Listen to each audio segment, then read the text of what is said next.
Assalamualaikum warahmatullahi wabarakatuh. Kami dari kelompok 4 akan mempresentasikan mengenai materi larutan elektrolit dan non-elektrolit.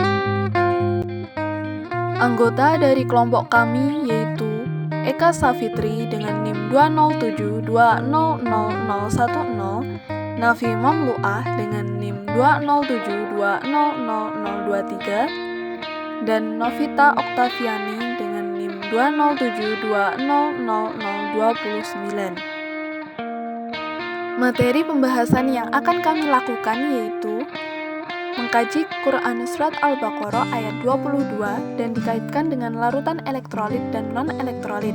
Yang kedua, larutan elektrolit kuat. Yang ketiga, larutan elektrolit lemah. Yang keempat, larutan non-elektrolit, dan yang terakhir yaitu perhitungan derajat ionisasi. Sebelumnya, perkenalkan, nama saya Eka Safitri, NIM 207200010. Di sini saya akan melakukan pembahasan mengenai beberapa bab yang ada dalam materi larutan elektrolit. Dan berikut ini pembahasannya.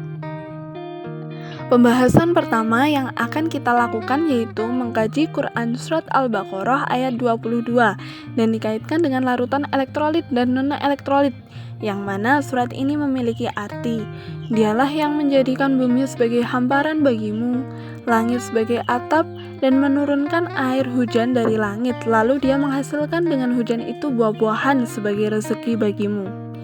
Karena itu, jangan kamu menjadikan sekutu bagi Allah, padahal kamu mengetahui. Quran Surat Al-Baqarah ayat 22. Dalam ayat tersebut telah menjelaskan bahwasanya di bumi terdapat hamparan atau lahan dan langit yang menurunkan air hujan, di mana air hujan tersebut memiliki kaitan erat dengan larutan elektrolit dan non-elektrolit, yang mana air hujan mengandung asam H2O dan garam serta zat-zat lainnya, sehingga dengan adanya air hujan dapat mempengaruhi pH tanah yang disebutkan dalam ayat, yaitu bumi sebagai hamparan, sehingga kandungan yang ada pada air hujan dapat menyuburkan tanah. Dengan tanah yang subur, maka manusia dapat bercocok tanam dan menghasilkan bahan pangan. Maka hal tersebut menjadi rezeki bagi umat manusia yang diberikan oleh Allah, dan hal itu disebutkan dalam ayat yang berbunyi, lalu Dia menghasilkan dengan hujan itu buah-buahan sebagai rezekimu. Kita akan membahas mengenai larutan terlebih dahulu, di mana larutan didefinisikan sebagai dua atau lebih zat yang membentuk satu macam menjadi campuran homogen, di mana setiap zatnya menyebar secara merata di seluruh campuran. Contohnya yaitu larutan garam, yang sebelumnya yaitu air dan garam, larutan gula, yang sebelumnya yaitu berbentuk air dan gula. Di dalam larutan terdapat dua jenis komponen penyusun, yaitu zat pelarut dan zat terlarut.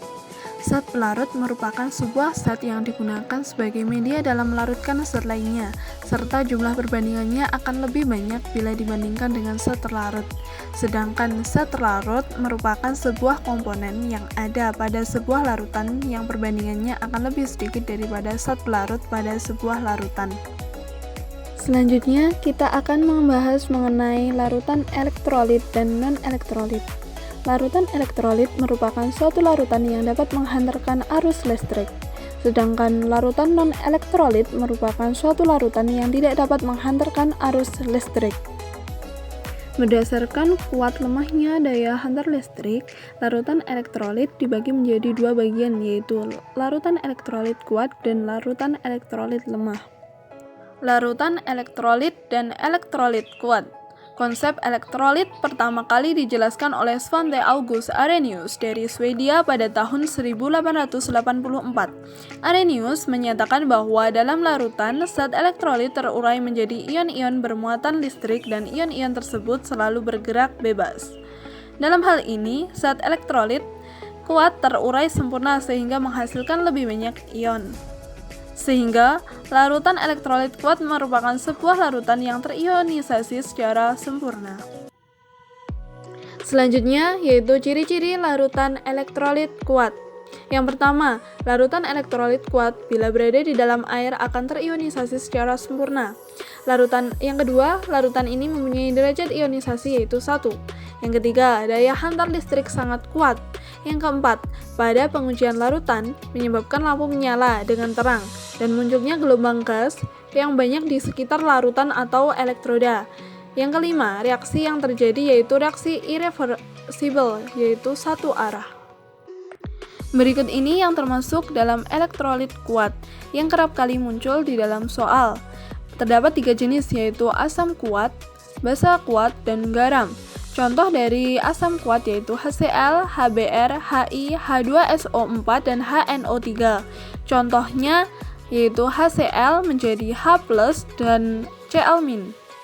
Selanjutnya yaitu pada basa kuat. Pada basa kuat terdapat 2 golongan yaitu golongan 1A dan golongan 2A. Golongan 1A yaitu litium, natrium, kalium, rubidium, cesium, dan francium plus OH. Sedangkan golongan 2A yaitu kalsium, strontium, barium, radium plus OH2. Contohnya NaOH menjadi Na+, dan OH-.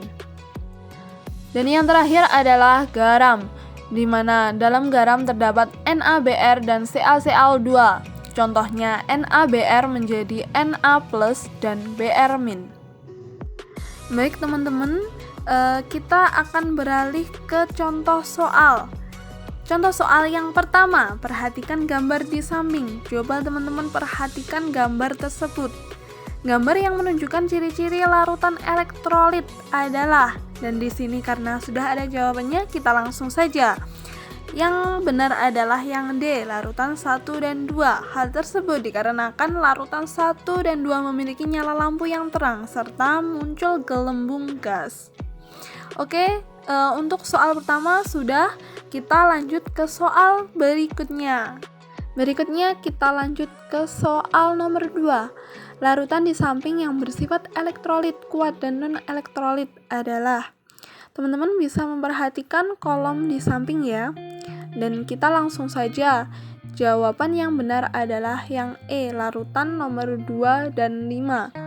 Hal tersebut dikarenakan larutan 2 menyala terang dan terdapat gelembung pada sekitar elektroda, sehingga disebut elektrolit kuat. Sedangkan larutan 5 tidak menyala dan tidak terdapat gelembung gas pada kedua elektroda, sehingga larutan nomor 5 disebut dengan larutan non-elektrolit.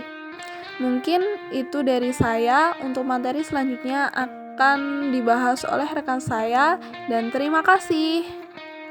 Saya Nafima Muluah dengan NIM 2072 akan mempresentasikan larutan elektrolit lemah. Pengertian larutan elektrolit. Elektrolit merupakan larutan yang dapat menghantarkan listrik. Larutan ini memberikan gejala berupa menyalanya lampu atau timbulnya gelembung gas dalam larutan. Larutan elektrolit mengandung partikel bermuatan kation dan anion. Larutan elektrolit lemah.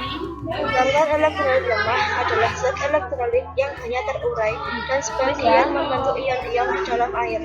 Larutan yang hanya daya hantar listriknya lemah karena hanya sebagian kecilnya saja yang terurai menjadi ion-ion.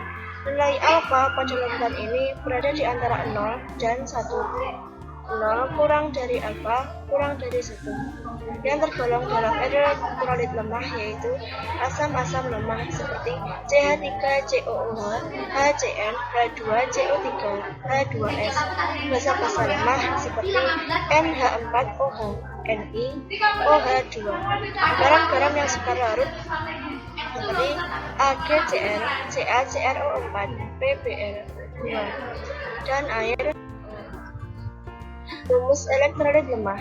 Banyak sedikitnya elektrolit yang mengionisasi dinyatakan dengan derajat ionisasi atau disosiasi alfa, yaitu perbandingan antara jumlah zat yang mengionisasi dengan jumlah zat yang dilarutkan.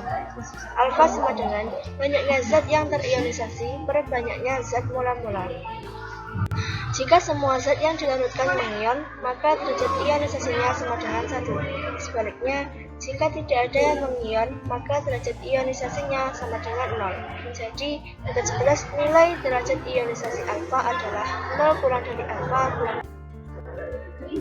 Ciri-ciri larutan elektrolit lemah memiliki 3 ciri-ciri, yaitu lampu menyala redup atau tidak menyala, gelembung relatif sedikit, dan kesamaan reaksi ditandai dengan 2 arah panah ke kanan. Contoh soal. Data percobaan dengan tar listrik beberapa larutan adalah sebagai berikut. Larutan A, nyala lampu terang, gelembung gas banyak. Larutan B, nyala lampu redup, gelembung gas banyak. Larutan C, nyala lampu tidak nyala, gelembung gas tidak ada. Larutan D, nyala lampu terang dan gelembung gas banyak. Larutan E, nyala lampu tidak nyala, gelembung gas sedikit. Yang merupakan pasangan elektrolit lemah berurut adalah jawabannya itu pada larutan B dan E. Karena pada larutan ini memiliki elektrolit lemah seperti daya antar listrik yang lemah, yang mana lampu akan menyala redup atau tidak menyala, dan memiliki gelembung yang sedikit. Sebelum masuk ke dalam materi, saya akan memperkenalkan diri terlebih dahulu. Saya Novita Oktaviani dengan NIM 207200029 akan menjelaskan materi tentang larutan non-elektrolit. Larutan non-elektrolit merupakan suatu larutan yang tidak dapat menghantarkan arus listrik yang ditandai dengan tidak menyalanya suatu lampu pijar jika aliran listrik melalui larutan ini. Larutan non-elektrolit juga tidak menghasilkan suatu ion atau tidak mengalami ionisasi sama sekali ketika zat tersebut dilarutkan.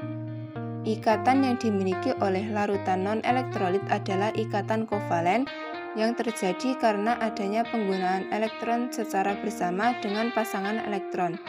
Oleh karena itu, ketika pada larutan, senyawa kovalen tidak terionisasi sehingga tidak dapat menghantarkan arus listrik.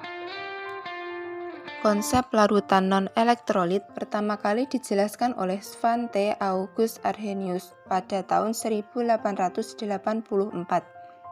Arrhenius merupakan seorang ahli kimia yang berasal dari Swedia. Arrhenius menyatakan bahwa senyawa non-elektrolit ketika dilarutkan dengan air tidak akan terurai menjadi ion, tetapi masih dalam bentuk molekul yang tidak bermuatan listrik. Ada beberapa ciri dari larutan non-elektrolit, yaitu yang pertama, tidak terurai menjadi ion pada larutannya. Maksudnya, suatu senyawa non-elektrolit hanya mengalami perubahan wujud saja dan tidak berubah dari segi ionnya. Yang kedua, yaitu tidak dapat menghantarkan arus listrik. Yang ketiga, derajat ionisasinya adalah 0. Hal ini dikarenakan mol mula-mula tidak ada yang terionisasi, maka perbandingan yang dihasilkan adalah 0. Yang keempat, yaitu tidak memberikan efek nyala lampu pada alat uji elektrolit. Kemudian yang terakhir adalah tidak muncul gelembung gas pada elektroda. Adapun beberapa jenis senyawa yang dapat membentuk larutan non-elektrolit, yaitu yang pertama, senyawa kovalen nonpolar seperti CH4 dan CCl4.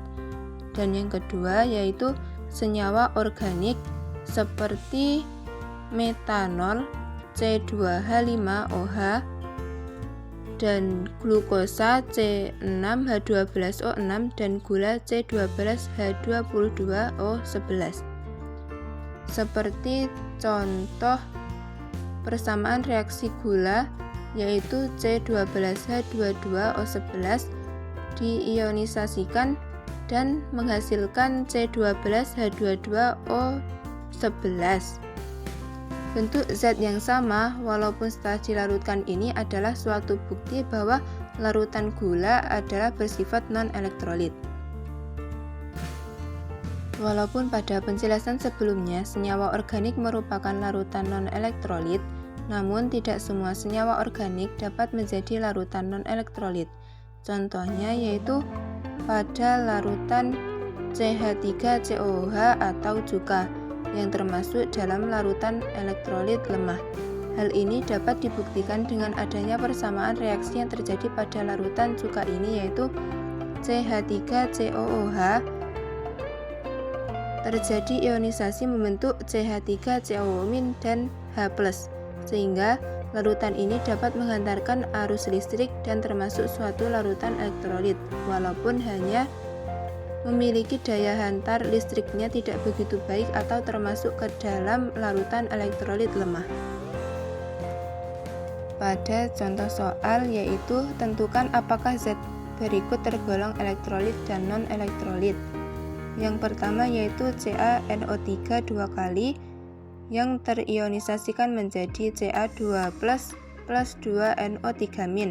Pada zat ini terjadi ionisasi seperti pada persamaan tersebut, maka dapat disimpulkan bahwa zat ini merupakan larutan elektrolit. Kemudian yang kedua, ZnOH 2 kali diionisasikan menjadi Zn2+ plus 2OH-. Pada zat ini terjadi ionisasi seperti pada persamaan tersebut, maka dapat disimpulkan bahwa zat ini merupakan larutan elektrolit. Kemudian yang terakhir yaitu CONH2 2 kali. Pada zat ini tidak terjadi ionisasi, maka disimpulkan bahwa zat ini termasuk ke dalam larutan non-elektrolit. Maka diketahui bahwa CaNO3 2 kali dan ZnOH 2 kali termasuk larutan elektrolit, karena zat pada larutan dapat terionisasi, sedangkan CONH2 2 kali termasuk larutan non-elektrolit karena zat tersebut tidak dapat terionisasi. Pembahasan selanjutnya adalah derajat ionisasi. Derajat ionisasi diartikan sebagai suatu besaran yang menyatakan banyaknya molekul yang telah terionisasi atau banyaknya zat yang terionisasi dibagi dengan zat mula-mula. Maka, diperlukan derajat ionisasi agar dapat mengukur kekuatan senyawa kimia secara pasti dan agar dapat dibandingkan suatu larutan dengan larutan yang lainnya. Derajat ionisasi memiliki simbol yaitu alfa. Rumus derajat ionisasi dapat dituliskan sebagai berikut, yaitu alfa sama dengan molekul yang terionisasi dibagi dengan molekul mula-mula. Harga derajat ionisasi memiliki batas yaitu antara 0 sampai dengan 1. Jika senyawa kimia memiliki derajat ionisasi sebesar 0, maka dapat diketahui bahwa senyawa kimia tersebut tidak terionisasi sama sekali. Sedangkan jika suatu senyawa kimia memiliki derajat ionisasi sebesar 1, maka suatu senyawa zat kimia tersebut terionisasi secara sempurna.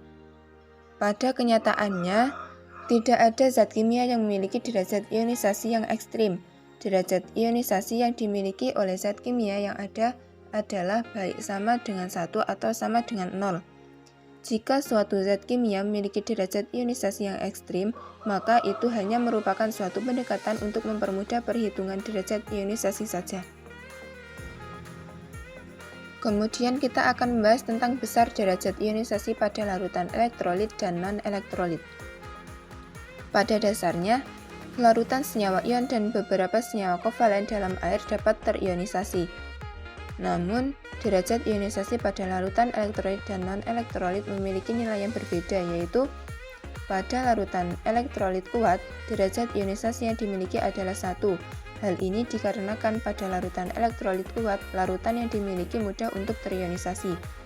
Kemudian, pada larutan elektrolit lemah, derajat ionisasi yang dimiliki adalah antara 1 sampai dengan 0.